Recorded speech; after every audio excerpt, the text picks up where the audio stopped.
Hello to you and welcome to this new chapter of the Keep Your Wings podcast. After learning that my boss was at odds with some of my colleagues, I found myself in a rather delicate position. It's an opportunity to ask Théo, his right-hand man, to explain his story to me. But that's not all, as I continue my romance with Fiona. Thanks to her, I understand more about the fundamental differences between Westerners and Taiwanese. Enjoy the episode. Keep Your Wings, le podcast. Chapter 6. Stand out from the crowd. I remain stunned by the bombshell that my colleague Pauline has just dropped. I can see a palpable tension in her face. Her facial muscles are contracted. Her heavy breathing indicates too many hard blows received. These last few days, it's the straw that broke the camel's back. Théo sent a message throwing everything at Dominique. She exclaims. I immediately made the connection with the strange phone call I had received a few minutes earlier. From now on, war is declared between Théo, Pauline and Dominique. The days that follow gave me an involuntary promotion to Dominique's second. It was now my phone ringing constantly and no longer Théo's. It was also up to me to take care of the inventory, report on the finance. The tension became such that Dominique asked me to watch my colleagues. See if they're working well. Subtly tell him that he's supposed to be in the kitchen. If there aren't too many people, send her home. She doesn't need to work more today. Being absolutely not in favor of such practices, I was content simply to nod or murmur a soft okay, just in order to get me out of this mess into which I had been indirectly plunged. What had not changed, however, was the festival attendance rate. I spent most of my time posing for the curious rather than serving the gourmet. I no longer count the number of hours I spent standing, cooking waffle dough over and over again. The smell of sugar, which I love so much, ended up disgusting me. In order to save money, I started eating the product that were prepared. Fat, then sugar and more sugar. A cocktail that ended up killing me. My angular face was becoming more and more rounded. Every day I came home to this waffle smell that my roommates found pleasant and so fresh, but which ended up disgusting me more and more. My late hours, until 11 p.m. sometimes, allow me to catch the last metro. And in very rare cases, to plan small evenings with friends or with Fiona. Hey, how are you? My discussions with her were often interesting. I don't really know if we were a couple, but she acted like we were a lot of time. I like you because you're different. She admitted to me one evening. Different from whom and in what? I retorted lying on the bed. Well, from Taiwanese people, without a doubt. Because they are too shy? Because they look are the same? I think you must be referring to the students we often see in large numbers on the subway. Yeah, among other things. It's not entirely their fault. She began. You know, when I was in elementary school, we were always taught not to be different, to always stay in line. Difference is often poorly perceived in Taiwan. Also? For example, as children, we had specific haircuts to follow for both girls and boys. But maybe that was only in my school. From a very young age, we are heavily pushed in terms of education. Studies are very important to us. For instance, from kindergarten, we have English classes with native speakers accompanied by Taiwanese teachers. Generally, Taiwanese people have good written English and are good at listening, but in speaking, they are quite bad because there are very few foreigners to converse with. That's why they don't dare to speak English much. And it's true, when I listen to Fiona, that most of the time it is very complicated to get in touch with Taiwanese people. It's generally easier with girls, especially those who are fluent in the language of Shakespeare. Concretely, some are simply looking for a foreigner boyfriend. Not only because it looks good, but also because they find the whiteness of foreigners very attractive. There is a form of respect, very little hidden, from the Taiwanese towards the white people. They consider them stronger, more beautiful, taller, richer. This tendency to idealize and almost adulate foreigners is strongly felt by young Taiwanese people, especially guys. Inferiority complexes coupled with jealousy ends up being born in them and poison the relationship they could form with strangers. I only have a few Taiwanese male friends and, conversely, a gaggle of girlfriends. The few words exchanged with Taiwanese mainly concern romantic or sexual relationship. What do you say to girls? How do you create a good conversation? Is it easier for foreigners to meet girls? How many girls have you already fucked? This curiosity mixed with envy is not always a good combo during conversation because it fuels jealousy and resentment. On the other hand, among foreigners, we are not spared from the lot of remarks of all kinds either. They are easy, the Taiwanese women, right? Asian are tighter. You should try Scout. It's the Tinder of Taiwan. Everyone has their own side. Another interesting observation is that many Taiwanese are afraid of transgressing certain rules, sometimes instilled by fear. There are quite a few people around me who don't drink much alcohol, or not at all. We're afraid of what could happen if we drink too much, like getting into car accidents or being assaulted. Plus, we turn red very quickly. Fiona tells me, who doesn't mind drinking 1 or 2 glasses of wine when we eat at my place? But she's constantly on the lookout for compliance with the rules. I remember her grabbing my jaw in the MRT because I had gum in my mouth. We can't eat here. It's forbidden. You risk getting fined. Okay, boss.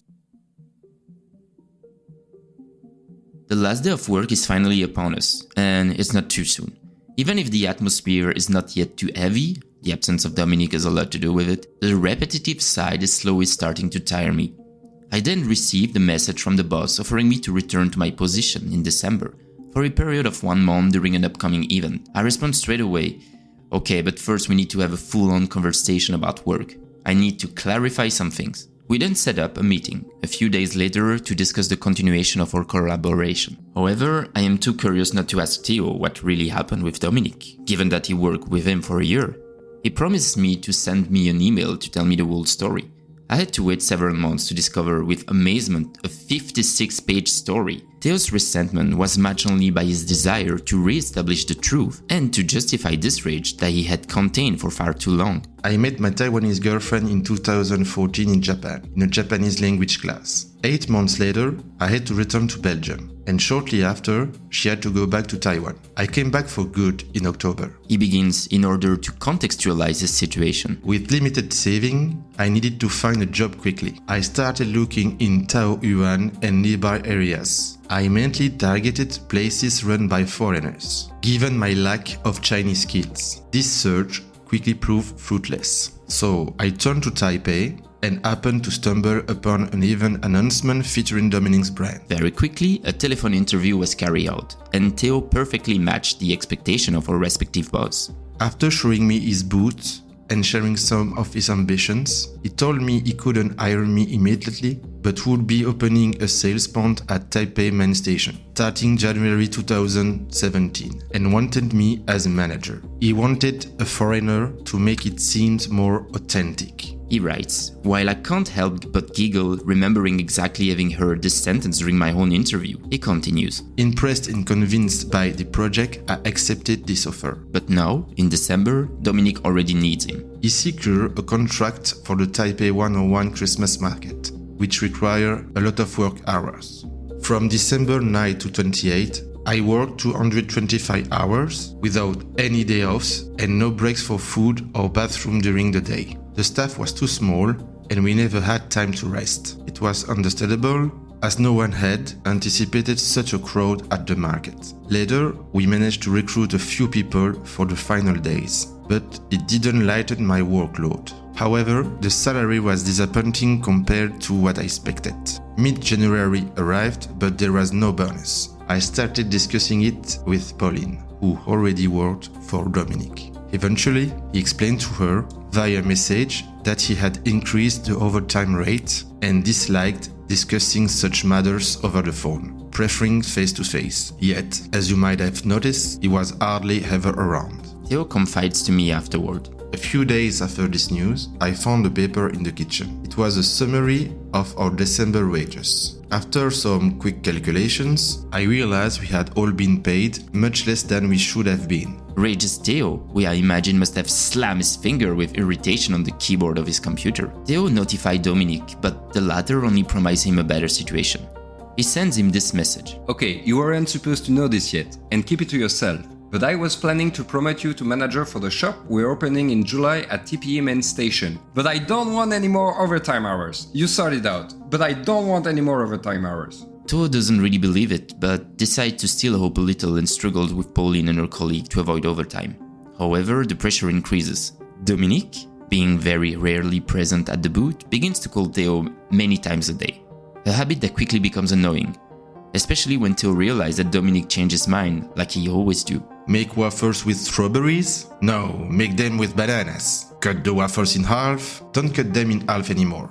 Théo then continues. We were fed up with his constant calls for trivials or impossible requests, so eventually we didn't always answer his calls. He had this knack for calling at the only time of day when you were busy. We barely had any customers, but he was a pro at calling at the only moment we did. One day he called to say things were getting out of hand at the shop. You don't respond even though there are never any customers. And he ended with a little, I'm the boss. It made me smile because a week earlier I had been talking with Pauline and mentioned that Dominique was the boss just to be able to say, Here, I'm the boss. The rest is predictable in advance. Between May and June, we did 3 events, but all were a fiasco. Continues Théo. Tired, he decides to take a break and return to Belgium. He ends up coming back with a tourist visa this time, to see his girlfriend again, and again, due to lack of money, is told by Dominique for the European Food Festival.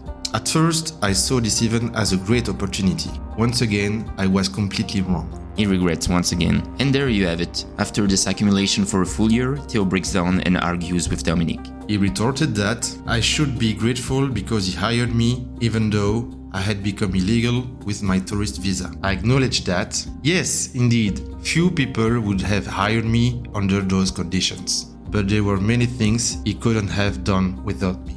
So we were a good match for each other. What was supposed to happen finally happened very shortly after the argument. Dominique continued to make the schedule day by day, sometimes sending it at 1:13 in the morning for the next day. I was no longer on it. I sensed a demotion coming. I decided to write him a somewhat harsh email, tell him some truth, and announced I would resign along with Pauline. After that, you informed me that he had called you, to say not to listen to rumor about him, even though I hadn't mentioned it to anyone, to avoid causing trouble. Théo, upset, and above all tired of Dominique's endless promises, decided to take revenge in his own way. I was pretty upset by what was happening, so I decided to take the money we had in the kitchen. In total, 7,000 Taiwanese dollars. And I decided to erase the board where I had written the new quantities of ingredients needed to make waffle dough. How can I still trust Dominique and consider collaborating with him? However, for the same reason as Théo, I decided to give him one more chance, probably out of spite, and to maintain the meeting we had set regarding our future collaboration.